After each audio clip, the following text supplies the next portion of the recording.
Well, welcome to the first of 4 programs. By way of introduction, my name is Michael Jeffords, and I'm a professional scientist for the Prairie Research Institute, Illinois Natural History Survey, and I've been retired for 15 years from the university, not mentally, but so it's always good to.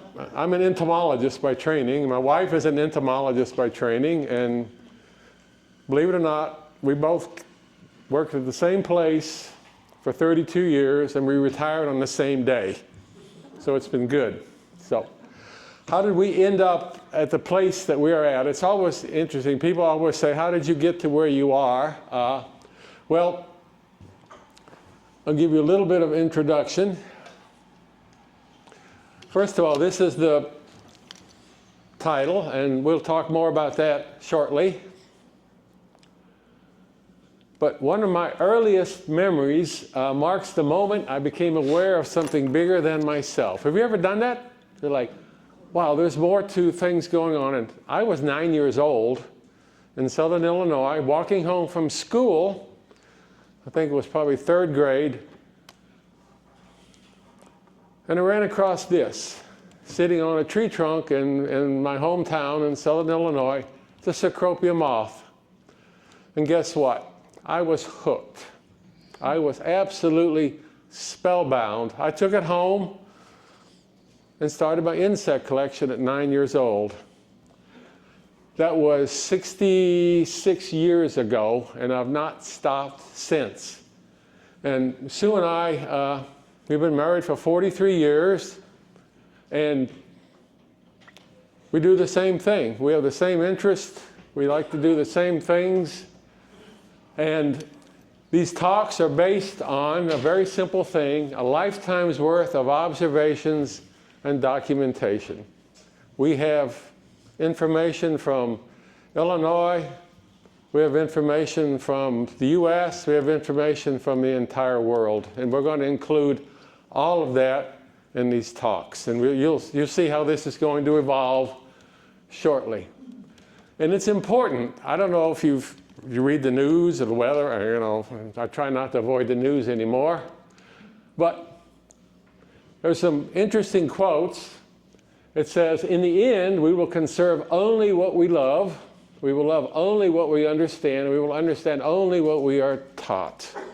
Right? This is by a Singalese forest scientist, and he understood this. This was written in the 1940s. The other thing is, it's time we have to change. Our survival depends upon it, as does the glorious pageant of life with which we share this planet. It's a much more poetic way of saying the same thing. And we'll discuss that more shortly. So to begin, we're going to start at the beginning.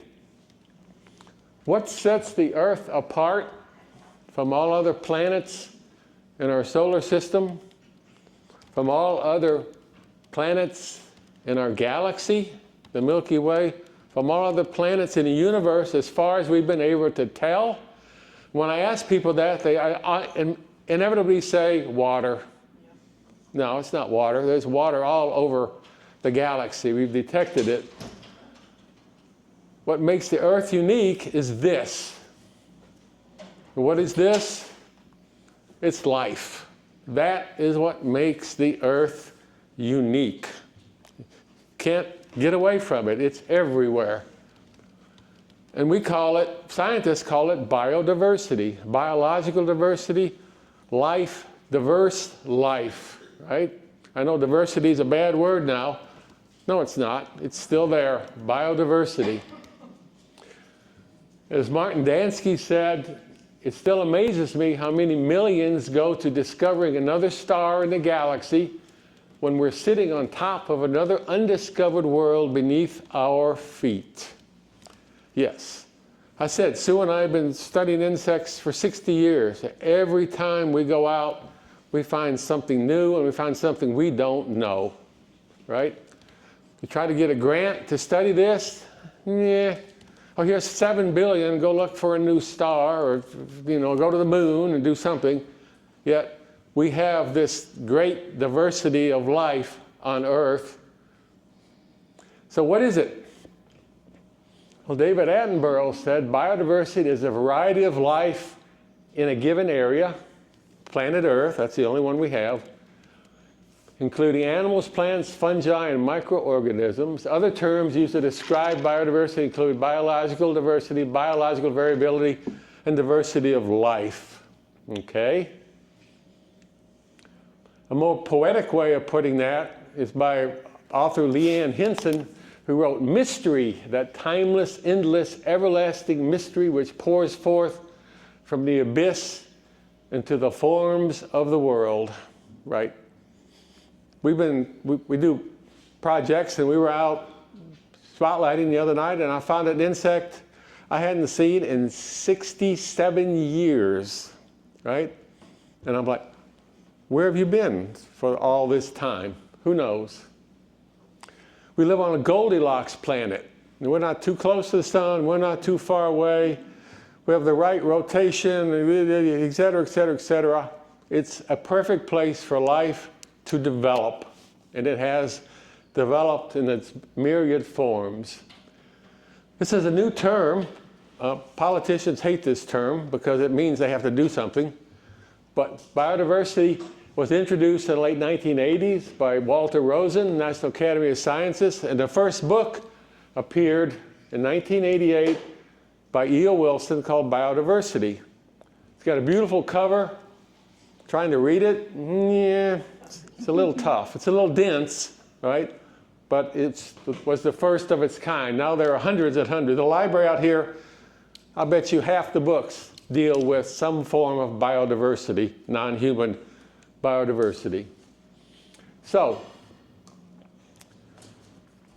I have a tendency to do something. Life in its various forms continues on, continuous despite our human efforts to overcomplicate civilization and oversimplify nature. Absolutely. If you've been reading the news about the floods in Texas, yes, we've oversimplified nature, and you see the result, right? See the result. And as Albert Einstein wrote in 1932, we still do not know 1,000th of 1% of what nature has revealed to us.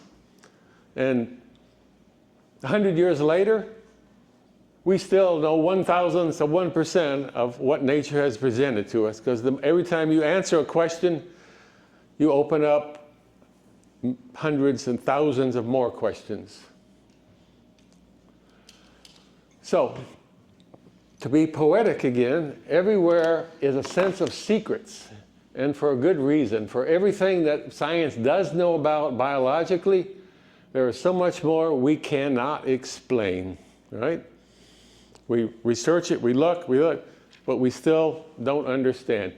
Every question facing humanity, nature has answered the question, we just can't read the answers yet. If you look at a textbook and you see biodiversity, this is what you'll see. You see a pie chart, all these organisms, some of the names mean something to you, some of them don't. But to show you that little sliver there, it's kind of yellow, orange, is mammals. On the Earth, there are about 8,000 species of mammals. That's a lot, right? That's the insects and their relatives, the number of species. 3 out of every 4 living organisms is an insect. 1 out of every 4 living organisms is a beetle. That's a tremendous amount of information. And right now, approximately 2 million species of organisms have been described. In other words, given a scientific name, like the monarch, Danaus plexippus. That's its name. How many are there? Estimates range from 10 to 50 million. We have no idea. So when I just spent 3 weeks in Borneo, we saw species that had never been seen and photographed species that had never been seen before. That's amazing in 2025. So, This course, or whatever you want to call it, it's called Appreciating Nature in 4 parts. So we've got this huge amount of complexity. How do we make it palatable to an audience? That was my job for 20 years at the Natural History Survey, trying to communicate between scientists and people, right? So my pet line is, one day I'll be talking to 3rd graders, and the next day I'll be talking to state legislators, and guess what? I could use the same material, right? Sometimes I had to shorten it for the legislators because it was too much, right? A 1-page white paper on a 2,000-page report is enough. So this course has 4 parts: unique habitats, the magic of water, mass spectacles, and nocturnal nature. So I've divided it up into pieces that I think we can understand. And today, unique habitats. And we're not going to give you the traditional, this, that, and the other. We're going to try to take a unique perspective to it. So if you talk to humans, how many habitats are there in Illinois? Well, there's urban, suburban, and rural, or small town, right? You ask, where are you from? Oh, I live in eastern decision. No, I live in Champaign. I live in a small town. So that's our perspective of the world. Nature, however, is much, much, much, much more complex.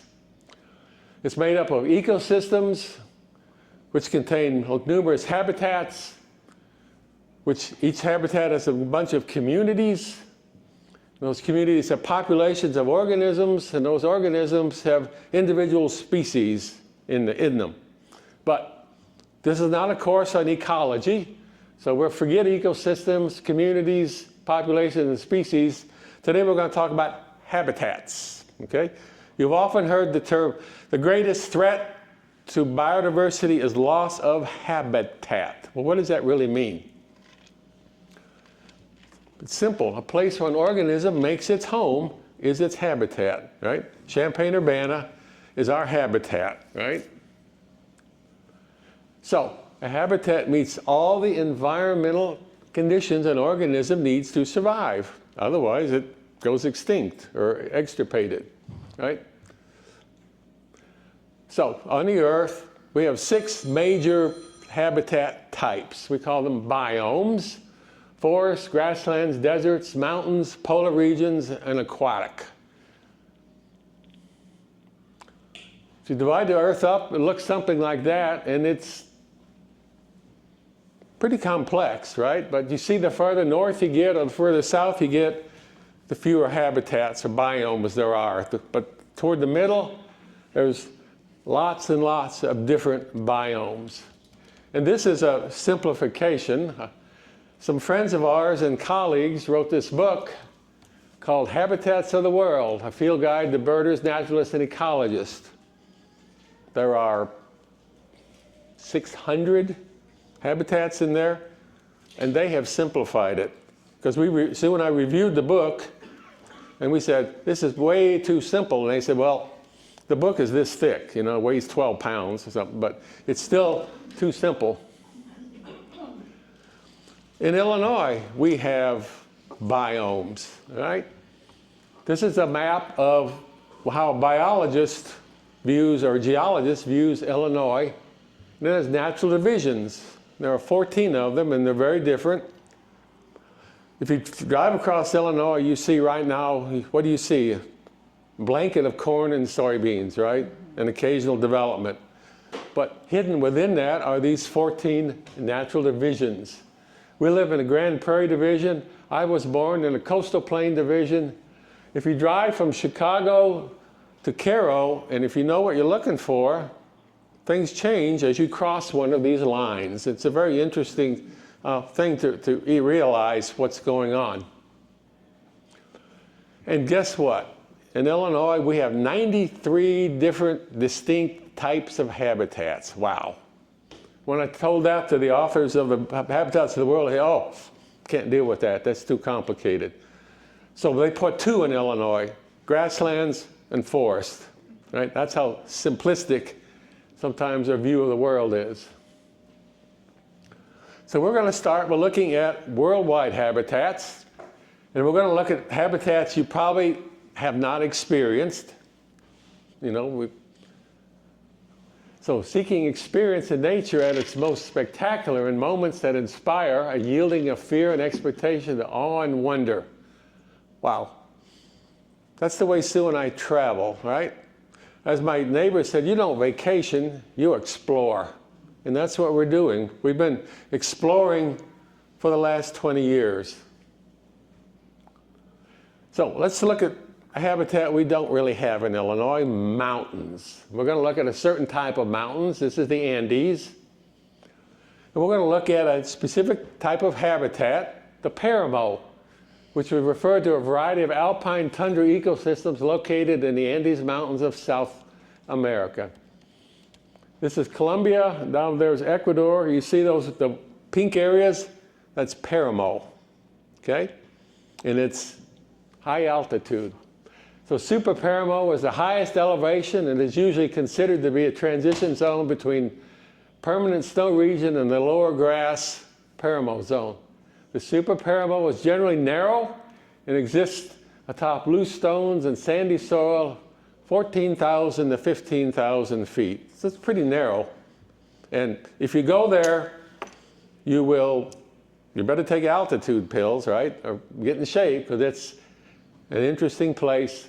And the habitat we're going to talk about is called an expletia forest. That's probably a word you've never heard. This is what it looks like, right? Wow. First time I saw this, I was absolutely stunned, because these are sunflowers. Thousands and thousands of acres of sunflowers in a narrow band across the high Andes. You get closer, I'm 6'5", and that's the height of the sunflowers, the expletia. This is what they look like. As a colleague and Sue and I, it's a difficult place to explore, because it's high altitude, rocky. There's nothing but those grass clumps and the expletia, and it is cold and windy. So what could possibly live there? Well, it's sunflowers. These are what the flowers look like. So there has to be something living there to pollinate them, right? Because they're doing very well. They kind of look like, I don't know if you know mullein, kind of look like huge mulleins, but there are thousands and thousands of them. Here's the narrow band. Here's the band that goes across. You can see above is the grass, below there's a lake. And right next to the expletia is another forest, another habitat type called the polylepis forest. These once covered the high Andes, and the native peoples that live there, they used the polylepis tree for everything, for firewood, for medicine, for building their houses, et cetera, et cetera, et cetera. The Incas and the other group, I lost my name, used these for medicinal purposes and drugs. At the higher elevation, the slow-growing tree, the polylepis, could take more than 160 years to grow a ½ inch. So it's not great tree growing conditions. This is what it looks like. You've seen Harry Potter movies? They should have made it here, right? And it's a difficult place to visit, and it's absolutely fascinating. There's nothing that's not covered with some sort of plant-like vegetation. And see, these trees are maybe 20 feet tall, and these trees are 500 to 600 years old. Nothing lives there, right? Well, yeah, it's full of wild orchids. Insects like this Arctiid tiger moth, it's difficult to find because it's so windy and cold, but they're there. Okay, that's our introduction to habitats, right? A very interesting place. Another one, the Pribilof Islands, called the Galapagos of the North. This is a very different kind of place. The only thing it has the same as with the paramo is it's cold. right? So where is the Pribilof Islands? We recognize Alaska. Let me see if I can get a... Okay. Here. There's the Pribilof Islands. It's not a place most people go, right? There's an island, there's two islands, St. Paul and St. George. St. Paul is 77 square miles, has a population of 400 people and 2 million seabirds. So guess why we went there? This is what it looks like, a darn desolate place, right? These are volcanoes. This is in the ring of fire around the Pacific Ocean. It's a 3-hour flight from Anchorage to get there, and there's a little airstrip. This is the town of St. Paul. Permanent residents, 500. There's a fish cannery there that employs everyone, and there are seasonal workers. There's a Russian Orthodox church. We stayed in a little kind of a, I don't know, lodge attached to the quote-unquote airport, and we explored. But what was the habitat that we went to see? It's called the High Cliff Wall, known as a ridge wall, and it was above the Bering Sea. And the Bering Sea is cold, right? So the ridge wall is cold. So on June 22nd, the ridge wall is complete in utter chaos. Horned and tufted puffins, loist and parakeet auklets, common and thick-billed murres, black-legged kittiwakes and fulmars, all coming and going and chattering about where they have been. We find niches in a precipice and watch. It was a stunning place, because all of a sudden you're driving through this desolate landscape, you come to the coast, you walk 100 yards, and we were jolted out of our routine, our ritual, our comfort zone so completely, it's impossible to imagine ever sitting back into it quite as deeply as we were before. This was something totally unique to us. And it was a difficult place. Here's Sue. This is a 300-foot cliff over the Bering Sea. There's Sue doing her thing. Me walking along the edge, trying not to fall off. Here's Sue on the edge again, photographing what? We don't see anything. So we applied ourselves to the seabirds on the cliffs, every nook, every ledge along miles of rock wall was occupied by murres, auklets, puffins, and kittiwakes. If you're a birder, there wasn't a huge number of species, but there were huge numbers of individuals. So we saw horned puffin. Sue wrote, a horned harlequin cliff face dweller. If you notice, all of these birds, they have something in common. Most of them face the cliff when they land. They have claws to hang on. This is a horned puffin. We saw tufted puffin, a bird of the midnight sun with moonlight flowing plumes and a bell deeped in the new dawn, a bill deeped in the new dawn. Notice the legs, the feet. And these things come and go, and they're big birds.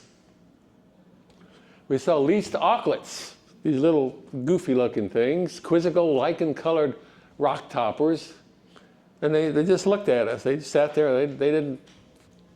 We saw parakeet auklet. This Tlingit is the native people, button eyes accentuated by frostine eyebrows. A secateurs-shaped bill, that's clippers. Red parrot bill trills jellyfish, please. These things feed on jellyfish. You see it, eyes, looks like a little button. Got this crest here and this distinctive bill. We saw crested auklet, comical, quizzical, a jaunty plume over a giant candy corn bill. Is that barking from you? Yes. It's a very interesting looking seabird. Kind of looks like the other one. And we sat and we watched and we watched. Where clusters of least auklets are on the rocks, 5, 6 or more. If you're impatient and get too close, they fly away. This is Sue's journal. I stationed myself at a whitewashed rock to wait for these diminutive lichen-colored rock toppers. So, Sue sat there. She saw least auklet. it attracted another least auklet. For long, there were 3. And then there were 4. And then there were 5. And then there were 6. And more tried to land, but there was no room on the rock, right? So this is the way these things kind of clump together. So aucklands and puffins, cormorants and kittiwakes throw in a fulmar or two and for the background of muir squabbling, and you have a well-spent morning at Ridge Wall. This is what it looked like for miles and miles and miles. Ridge Wall, all of these muirs and kittiwakes and all sorts of birds. You just kept looking and looking and looking. These are thick-billed muirs. And believe it or not, one of our scientists at the Illinois Natural History Survey worked on thick-billed muirs because they have an odd-shaped egg. It's a very unusual shaped egg. And he found out, or they found out, that if you put this egg on a slope, you see how it's shaped? When it rolls in a circle. Which means it doesn't roll off the cliff, because these things nest on steep cliffs, and their egg just keeps going around and around and around. All right, let's go somewhere else. The ebony forest. Where the heck is that? You've heard of ebony, right? The black wood. This is where it's native. In South Luangwa National Park, which is in Africa, Zambia. Zambia is the new name for South Rhodesia. Northern Rhodesia. This audience remembers when Africa had all these colonial names. This is Southern Rhodesia. And this is the ebony forest. It's the most beautiful forest I think I've ever seen. It's just stunning. So the ebony tree, revered for its exquisite hardwood, is prized for art and sculptures. In South Luangwa, these ebony giants thrive during the rainy season. This floods every year, providing essential roosting spots for baboons and monkeys. And this is an ebony, you've seen these sculptures, right? This is the ebony, what the ebony wood looks like. And it's full of life, like this is that yellow baboon? Sue? Yeah. Yeah. Yellow baboon, it has an albino baby. It's probably not going to last very long. Has swamp. Aren't those water buck? Swamp or waterbuck. See, it's a hairy antelope. It does that because in the winter it's chilly. It's had this contingent of elephants and giraffes. And the ebony forest is a magical place. It absolutely was. The forest floor is littered with last year's leaves, an October bronze color. We have early go-up with dusty golden light. The backlit baboons give pattern to the scene. Guinea fowl and ground hornbills scratch about for morsels, while a cautious impala surveys the scene. We'd get up before dawn and go to the ebony forest and just sit and watch. And it looks like a park, right? These are old growth, never cut ebonies. You get elephants walking through it, and it's absolutely beautiful. The Kianga Ebony Grove is wide open with a green arched canopy. We are patient, and a parade of elephants passes through our own version of ebony and ivory. It was a scene so beautiful I almost weep, and it absolutely was. Sue found the largest eagle in Africa, a martial eagle. It has killed a guinea fowl. You know what guinea fowl is. You see some of on the farms around here. They're native there. Its wings spread protectively over the carcass. As we pass, I notice the eagle has predator eyes, yellow-orange, just like lions. Right?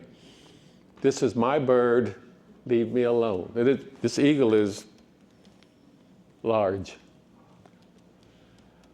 Just north of there, about 200 miles, is a place called the Bangweulu Wetlands. It's an area the size of Connecticut, and it's a wetland, a giant grassy wetland. The Bangweulu Wetlands ecosystem adjacent to the lake in northeastern Zambia. The area, twice the size of Delaware, has been designated as one of the world's most important wetlands in the Ramsar Convention. You don't know about the Ramsar Convention, but it was held in the 1970s, and they identified 1,000 of the world's great wetland habitats. And one of them is in Illinois, believe it or not. One of them, these Ramsar Convention wetlands, is in Illinois and an important bird life area. To get there is not trivial, right? This is us poling through the Banguelu wetlands to get to our lodge. This is the owner of the lodge. And it was about an hour pole. And there was, just to show you that I'm here, wondering what the heck am I doing? And we came here to see two things. One was the vast herds of black lechwe. They're as compelling a spectacle, probably an antelope you've never heard of in Africa. They're traversing the soggy terrain at night and soon mistook it for a thunderstorm. My hearing was such, I didn't, but she did. And these are semi-aquatic antelope. Here's what they look like going through the wetlands. Thousands of them, tens of thousands of them. This is at 5 in the morning, it's barely light. Trying to photograph these was pretty difficult, but we managed. Here are the still photos. Here they are coming toward us. They are going through papyrus behind, and they have really soft, flexible feet for walking on wet ground. If you put them on hard ground, they don't do well at all. So they're truly semi-aquatic. One morning we were out poling through the wetlands, and I saw these least bee eaters, and I was stunned by the pattern that these things formed. And our guide looked at me, winked, and he says, we're here too late. We'll come back tomorrow. So we come back an hour earlier, and that's what we found, right? That's what they do at night. They all line up. And believe it or not, there were more there, but that's all I could get in the frame. And the reason we went there was to see this bird. This is one of the hardest birds in the world to see. This is called the African shoebill, the region's lugubrious-looking signature species. It's about this tall. It's huge. It lives in these Banguelu wetlands and in parts of Africa. Here's its distribution. Here we were, right there. And there were 25 birds in an area the size of Connecticut. So we were very, very lucky to happen across this one. All right. That sums up the world. Let's look at Illinois for the rest of the time. Illinois habitats. One of my good friends, Steve Lyons, is an author, lives in Monticello. He wrote, "What we have left is stunning. Forests and wide wet meadows of tall grass, skunk cabbage, wildflowers, creeks that make you weep with their simplicity." I wish I'd have written that. Prairies, wetlands, forests, and those creeks that make you weep with their simplicity. This is Illinois. We're going to talk about, there's 93 of them, but we're going to talk about two, right? This is the rarest habitat in Illinois. It's called a wet shrub prairie, and it's 90 miles from here, up in Iroquois County. And it's an absolutely stunning landscape. It's as stunning as any landscape we've ever seen anywhere on Earth. And the other one is Cypress Tupelo Swamp, which we get on I-57. We're exit, 237. You get off on exit 18, go 7 miles east or west, and you're in the Cache River Tupelo Swamp. But to back up, this is the wet shrub habitat we're talking about, Iroquois County Conservation Area. Anybody ever been there? Way to go. It's a hard place to visit, isn't it? Oh, yeah, Jeffords great Yeah. There's no such thing as pesky trails or anything. And it's huge. It's this big square on the map, the south side of Iroquois County. And just north of it is the Carl Becker Nature Preserve. And it's a wet sand shrub prairie, which is even rarer. A couple of years ago, a colleague and I, Joe Spencer, bought a drone, and we took it up there. This is what Iroquois County Conservation Area looks like from the air. Does that look like Illinois? Not at all, right? The only resemblance it has to Illinois is it's flat. If there were elephants and zebras and giraffes running across it, you'd say that's the Serengeti. Doesn't look like the Serengeti. When you get down close, it's a difficult place to visit. A wet shrub swamp means it's growing on peaty sand, hummocks, head-high vegetation, and you see how Joe's dressed, lots of mosquitoes. But if you want to see insect life, this is the place to go. Butterflies. There's an interesting plant here called colic root, which only lives in these wet shrub prairies. And it's a magnet for butterflies, like these great spangled fritillaries. And on a single day, you can see lots of species of butterflies. This is a little wood satyr, great spangled fritillary on colic root, coral hair streak on colic root, meadow fritillary on colic root. Isn't that Aphrodite? No. Oh yeah, Aphrodite, sorry. You can see one of the rarest butterflies in Illinois, the Appalachian-eyed brown, in the forest surrounding these wet shrub meadows. You can see meadow fritillary on colic root. You can see variegated fritillary, which is a species that doesn't even overwinter in Illinois but migrates in. Silver-bordered fritillaries. There's 7 species of fritillary in Illinois. You can see 6 of them there in one day. You can see the rare regal fritillary, which is an endangered species in Illinois and much of the eastern United States. There it's not. And it's an intact functioning ecosystem, because there are common butterflies too, like these viceroys.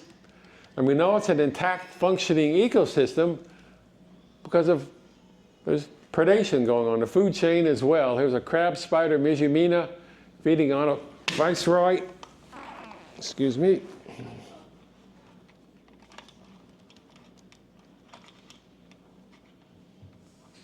Okay, there. I've got to go through this again. Hang on. Okay. There's a praying mantis eating a large swallowtail, spice bush swallowtail, and there's all sorts of unique interactions. You simply walk through it. And if you're a botanist or a gardener, a few years ago, this is a rare orchid found in the eastern United States. We didn't even know it existed in Illinois. There's a population of Carl Becker. 2 years ago, there were 2,900 stems of this rare orchid, the orange-fringed orchid. And Sue and I, being entomologists, we just sat and watched, and we found out what its pollinator was, this spicebush swallow, or this large swallowtail. You look here at the long stem, the nectar is back here, so the butterfly has to reach its head all the way in, and look what happens. It attaches plenia. That's the pollen of the orchid, and next time it goes to the orchid, it pollinates it. So it needs this large system to function properly.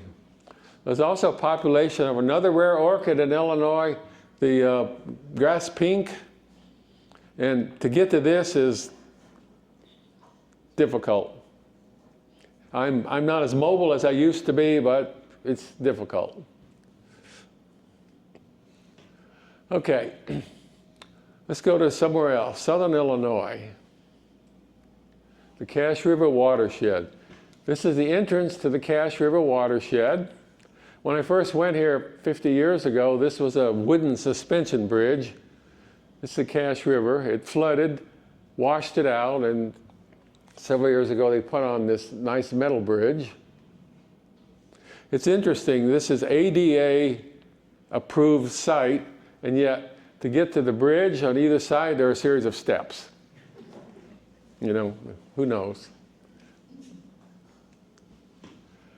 This place has been described for many years, and the earliest description came during the Civil War, where Union soldiers marching through, or Southern soldiers marching through, wrote, "The dark forest of cypress that live by both banks may be very inviting to beasts and reptiles, but they have very little attraction to the human eye."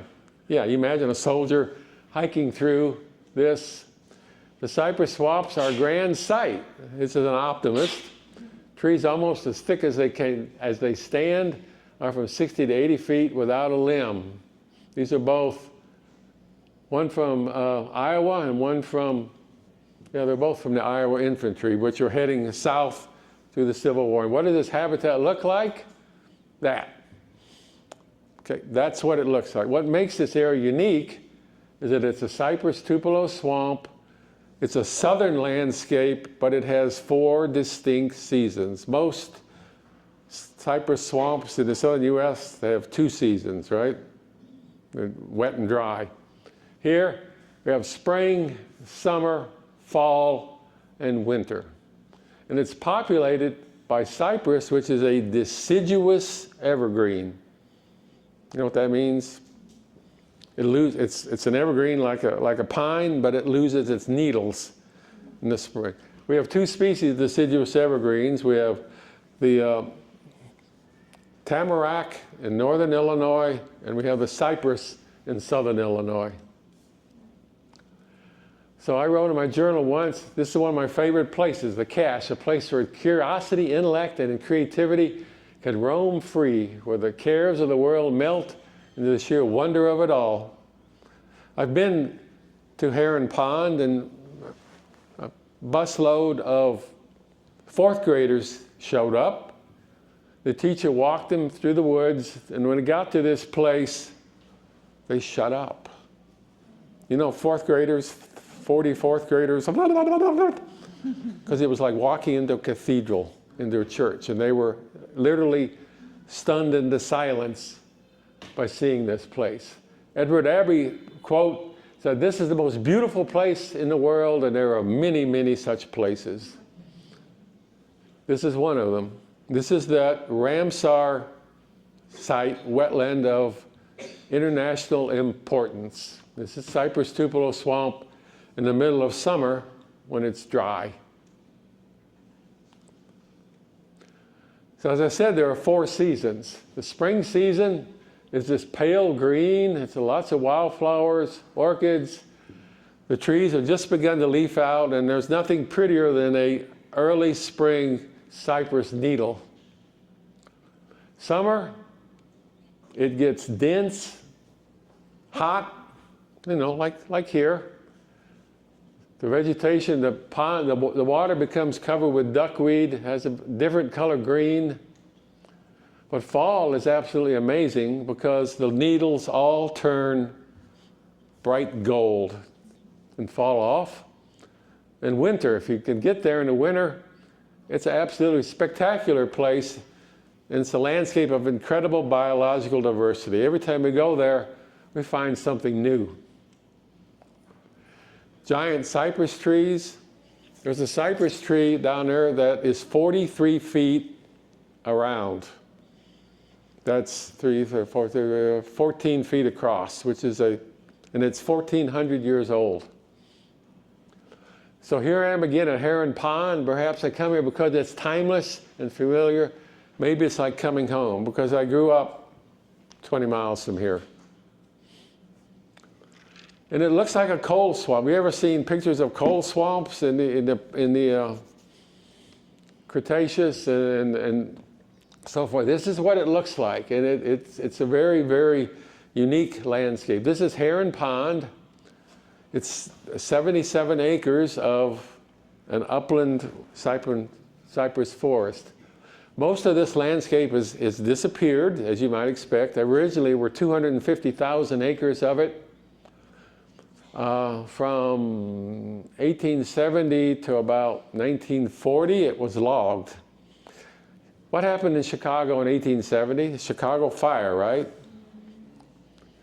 It was rebuilt with cypress logs from this area. Not too long ago, my niece, we were visiting my niece in Chicago, and we went into one of these old buildings. You know, they make a nice fancy restaurant, an old building.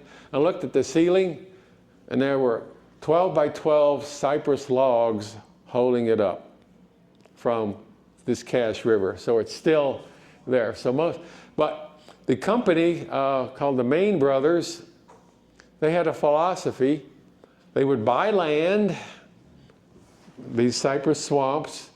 They didn't cut their own land, but they would rent, lease land, and they cut everybody else's trees, and they left theirs in perpetuity.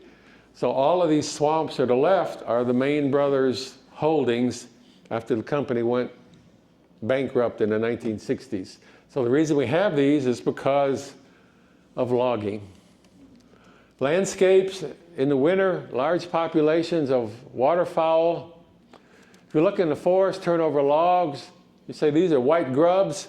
These white grubs are this big. These are elephant stag beetle white grubs, the only place they're found. River otters in the streams. Skies full of birds like these red-winged blackbirds. In the Cache, you'll find hooded mergansers. There's the female. There are the babies. The Cache is a slow-moving, bank-full stream. In the winter, bluebirds and populations of a unique plant. This used to be the state flower of Louisiana. It's called the red iris. Does okay in your garden, but you never see it in the wild. And this happens to be a population of a hybrid, because there's a blue iris is back here and the red iris is over here. It's orange. This is a hybrid between the blue iris and the red iris, and it's a very interesting phenomenon to see. So I would highly encourage each of you who have never been to the Cache to go visit it. It's a much easier place to visit than Iroquois County. Okay, if you come to Iroquois County, you'll see a traveling blast of life. We might never see you again. Here, there are a lot of access points, and it's very easy to visit. So, to conclude, we're going to stop here, and I'll answer any questions. But one thing about getting old, the best thing to do about getting old is to not get old, is to never stop discovering. Thanks. For those of you who are interested, soon I have a website where we detailed a lot of this stuff. It's called photojournaling, m-s.smugmug.com, and we have business cards if anybody's interested. Okay? Thank you.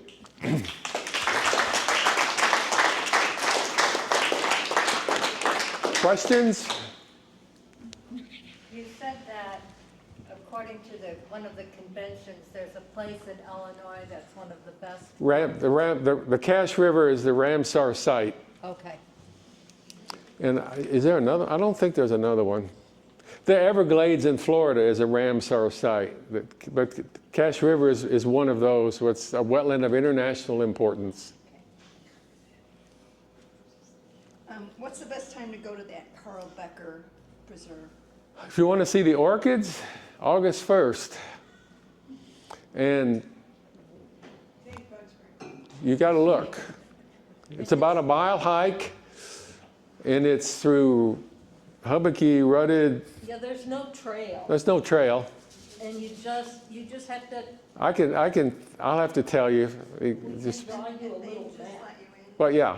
Well, there's a gate, but you park right outside the gate, and then you just walk. Yeah. Walk in. Most of the nature preserves in Illinois don't have trails in them. That's why they're still there. But it's certainly worth, and on the way you'll see lots of regal fritillaries, so that's a good thing. Hi. What was the person in your second slide you quoted, David Attenborough? Yeah, let me read. David Attenborough. Was he the British television program presenter? Oh, he's asking about the David Attenborough quote. Yes. Where'd it come who was from? him? Oh, who is David Attenborough? Do you ever watch PBS? Yes, I did. Life on Earth, all those nature series? He's a British, I don't know if he's a scientist, but he's a British naturalist. He's probably the greatest proponent of Earth's biodiversity now, and he's 92 years old, and but he's written dozens of books. You can't turn on a nature specialist without David Attenborough being the narrator of it. Especially BBC. BBC. He works for the BBC. Yeah. Okay. Thank you. Yeah. Anything else? I have one, but I'm way back here. There was a species of butterfly that you said there are 7 and you can see 6 on a good day. Mm-hmm. What was the name and how do you spell it? She's asking about the fritillaries. Yes. And she wants to know how to spell it. Fritillary. 1 T, 2 L's. Or as I called it as a kid, fritillary, which is wrong. Thank you. When you're a kid and you do this science stuff, you never know how stuff is pronounced. Like diptera, diptera, Lepidoptera, Lepidoptera. I mean, you never hear these words, right? So, yeah. We didn't have the internet when I grew up. Yeah. So you said you were retired, but Yes. yet you're still doing this. Maybe you said earlier on that you were funded in some way. What? Oh, how are you funded? Yeah. We live modestly, travel well.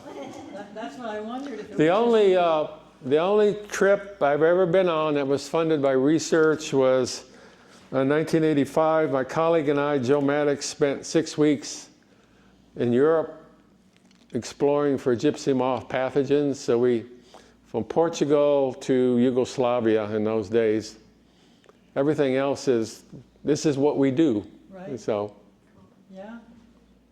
yeah, I wish I was funded. That'd be nice, but no. No. Anything else? Ha, you know, right? Yeah. Yeah, so maybe I could say something because this has just been such a joy. Carl Becker, the orange, Yeah. and we were on one of your trips back in the day when you were sponsoring trips. And it's just Oh, such yeah. a treat today to go back to those spots where we try to keep up with you, and I had my notebook trying to figure out, okay, can I spell this? Okay, I know what I'll do. I'll spell what I think it is. Right. And then I'll go home and Yeah. I'll find it. Yeah, Sue and I used to lead field trips to these places for groups of 30 people. Thank you, but thank you for all of those trips. It's just been a wonderful memory to hear you talk about them now. It's getting harder and harder to do what we did to find stuff. Yeah. But yeah, But you found us, and we're a good audience. yeah, we did a herpetological blitz looking for reptiles and amphibians once. We started in Danville and went down to Wabash and all the way down to the Cache River and back. And in 2 days, we found 48 species. And We- it had snowed. And we started out in a snowstorm because salamanders don't care. But yeah, so there's a lot to see. Here's our business cards. Anybody's interested? Did you have a She Oh, wants just a card. cut? she's going to get a card. Okay. Thank you, and hopefully I'll see you next week. Next week is different.